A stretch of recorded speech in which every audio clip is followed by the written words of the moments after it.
Hello दोस्तों, आप सभी का एक नए वीडियो में स्वागत है। और दोस्तों, आज हम लोग ट्रांसलेशन के द्वारा एक स्टोरी लिखने जा रहे हैं। तो आज का वीडियो काफी इंटरेस्टिंग है। आप लोग सभी इस वीडियो को पूरा जरूर देखिएगा। मैं आप लोगों को एक एक रूल बताऊंगा, आपको कोई दिक्कत नहीं होगी। कृपया इस वीडियो को पूरा जरूर देखेंगे। एक बार एक हिरन एक तालाब में पानी पी रहा था। तो यहाँ पर है पी रहा था, यानी कि पास्ट कंटिन्यूअस टेंस। किस टेंस में है? पास्ट कंटिन्यूअस टेंस, यानी कि पास्ट में काम जारी था और इसमें वाज वर प्लस वर में आईएनजी फॉर्म लगता है। और यहां पर तो सब्जेक्ट होगा ही, subject plus was were plus verb में आईएनजी फॉर्म। दोस्तों, एक बार का इंग्लिश वंस होता है। Once a deer was drinking water. एक बार एक हिरन पानी पी रहा था एक तालाब में। At a pond. दोस्तों, यहां पर एट यूज करेंगे, यानी कि एक तरह से दिशा दिखा रहा है कि एक तालाब में वह पानी पी रहा था। तालाब का पानी साफ और स्थिर था। तो यहां पर है तालाब का पानी, यानी का के बाद जो वर्ड रहेगा उसी से इंग्लिश में शुरू करना होता है द देने के बाद। The water. और फिर इधर से इधर की तरफ आएंगे। The water of the pond is साफ, यानी कि क्लीन। एंड स्थिर का इंग्लिश होता है स्टिल। स्टिल मीन्स फिर भी होता है, अब तक भी होता है। और स्टिल का मतलब स्थिर भी होता है, यानी शांत, निश्चल। The water of the pond is clean and still. जैसे ही उसने पानी पिया, उसने अपने प्रतिबिंब को पानी में स्पष्ट रूप से देखा। तो यहां पर है जैसे ही, इसके लिए आप एज यूज करेंगे। एज सुन एज भी यूज कर सकते हैं और सिर्फ एज से भी काम चल जाएगा। As he. दोस्तों, वैसे जानवरों में इट का भी प्रयोग होता है, लेकिन स्टोरी में आप ही लिख सकते हैं। As he drank. यहां है पानी पिया, यानी कि सिंपल पास्ट टेंस में, तो ड्रिंक का वर्ब टू ड्रैंक यूज होगा। As he drank water. उसने अपने प्रतिबिंब को पानी में स्पष्ट रूप से देखा। तो सबसे पहले लिखेंगे उसने देखा, उसके बाद ऑब्जेक्ट क्या देखा? अपने प्रतिबिंब को। He saw his image. He saw his image. उसने अपने प्रतिबिंब को देखा। और यहां पर है पानी में, और उससे भी पहले आप क्लियरली यूज कर सकते हैं। Clearly in the water. वह अपने एक जोड़ी सुंदर साखेदार सींगों की तारीफ किए बिना नहीं रह सका। तो दोस्तों, यहां पर है के बिना नहीं रह सका। जैसे दोस्तों, मान लीजिए कि मैं हंसे बिना नहीं रह सका, तो इसे इंग्लिश में लिखा जाता है आई कुडंट हेल्प लाफिंग। इस तरह के सेंटेंस में कुडंट हेल्प का यूज होता है। जैसे मान लीजिए कि मैं रोए बिना नहीं रह सका, आई कुडंट हेल्प क्राइंग। उसी प्रकार आई कुडंट हेल्प लाफिंग। उसी प्रकार यहां पर है वह तारीफ किए बिना नहीं रह सका, ही कुडंट हेल्प एडमायरिंग या प्रेजिंग।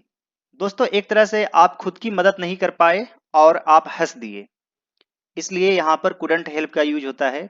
और दोस्तों, यहां पर है साखेदार। जैसे सिंग कैसे होता है? इस तरह रहता है, फिर इस तरह इस तरह इस तरह। तो ये क्या है? एक तरह से शाखा निकला हुआ है।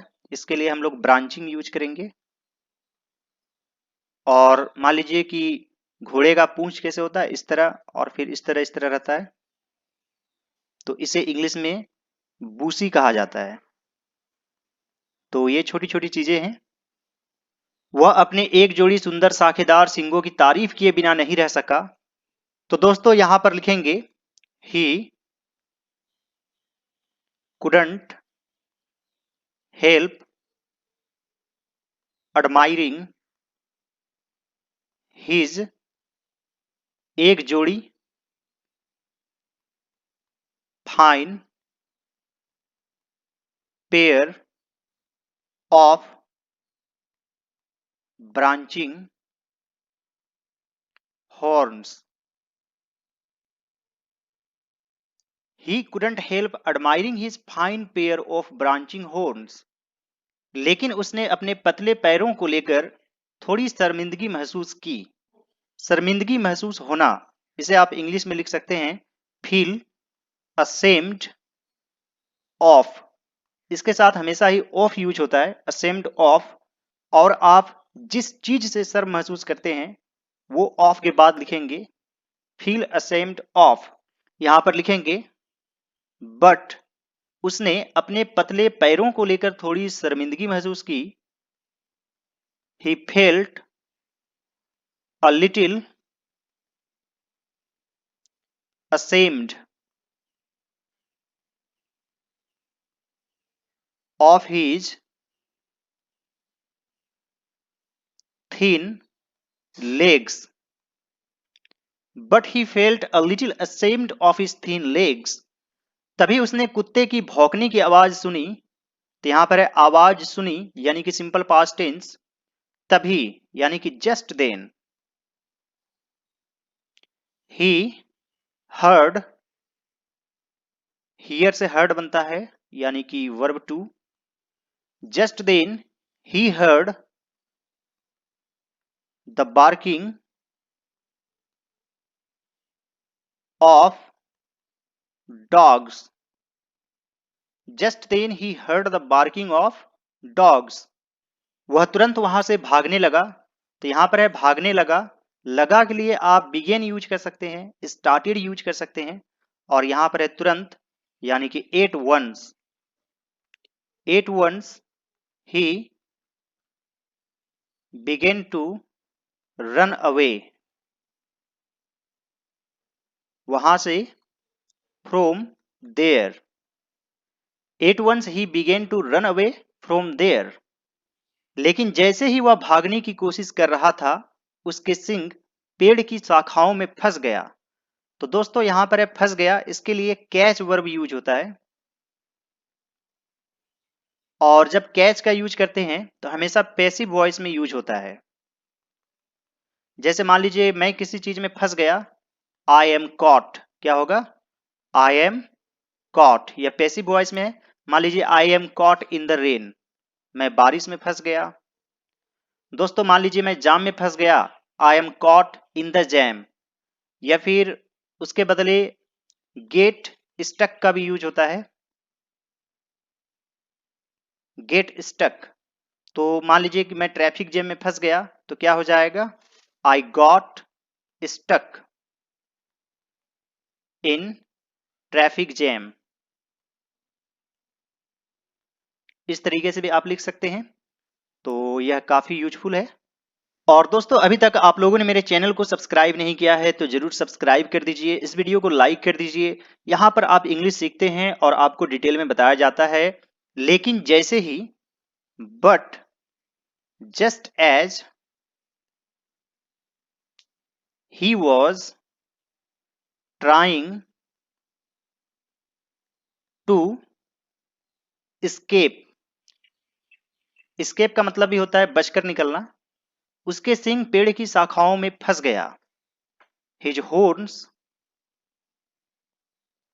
were, यहां पर फंस गया यानी कि सिंपल पास्ट टेंस में, लेकिन पैसिव वॉइस में है इसलिए वर यूज करेंगे।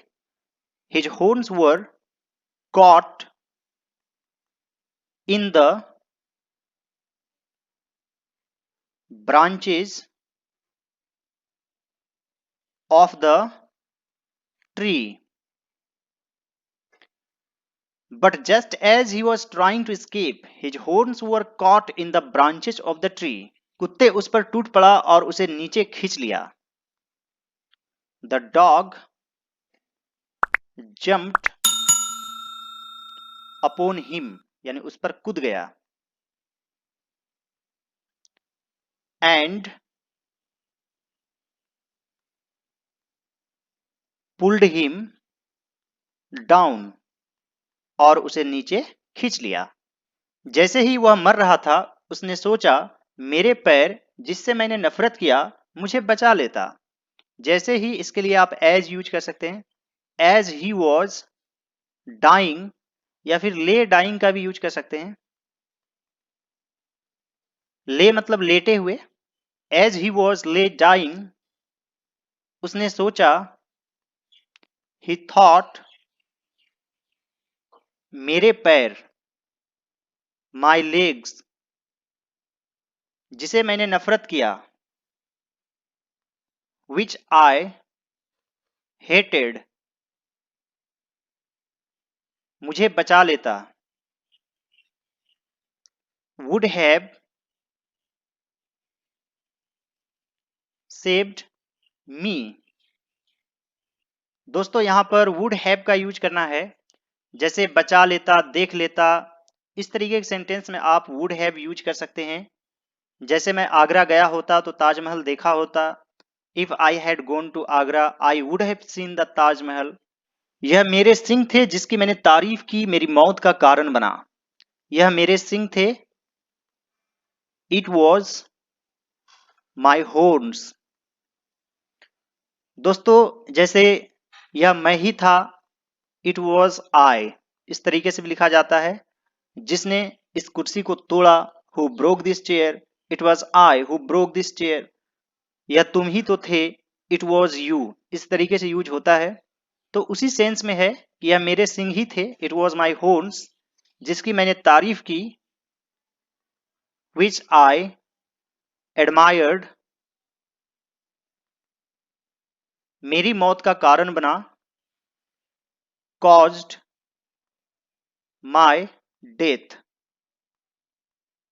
It was my horns which I admired caused my death. किसी को किसी भी चीज को बाहरी दिखावे से नहीं आंकना चाहिए, तो यहां पर है आंकना। इसे इंग्लिश में आप जज लिख सकते हैं। और यहां पर है चाहिए, यानी कि शुड यूज करेंगे। तो यहां पर लिखेंगे किसी को, इसके लिए आप वन यूज कर सकते हैं। वन शुड नॉट जज एनीथिंग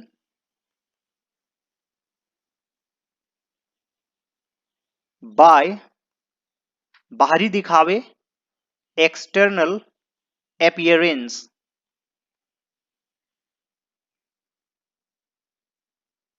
वन शुड नॉट जज एनीथिंग बाय एक्सटर्नल अपीयरेंस, और यहां पर इट्स लिख देंगे तो बेटर रहेगा। वन शुड नॉट जज anything bye it's external appearance. यहां तक कि चीजें जो बदसूरत दिखती है उसका भी कुछ प्रयोग और अहमियत हो सकता है। तो यहां पर है यहां तक कि, यानी कि जब तुलना करते हैं तो आप इवन का यूज कर सकते हैं।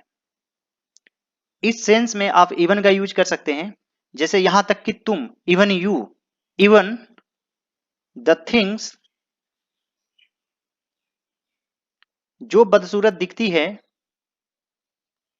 which लुक, यहां पर लुक्स नहीं लिखेंगे क्योंकि यहां पर थिंग्स है, एक से अधिक है। Even the things which look अगली may have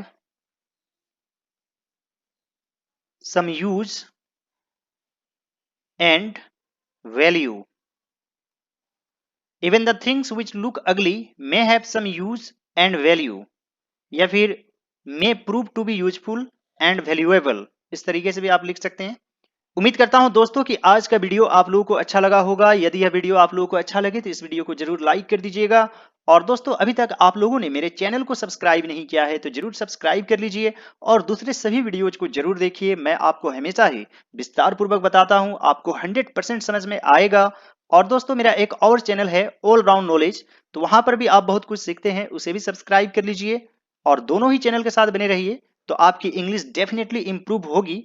All right, dear students and friends, thanks for watching. Have a great day.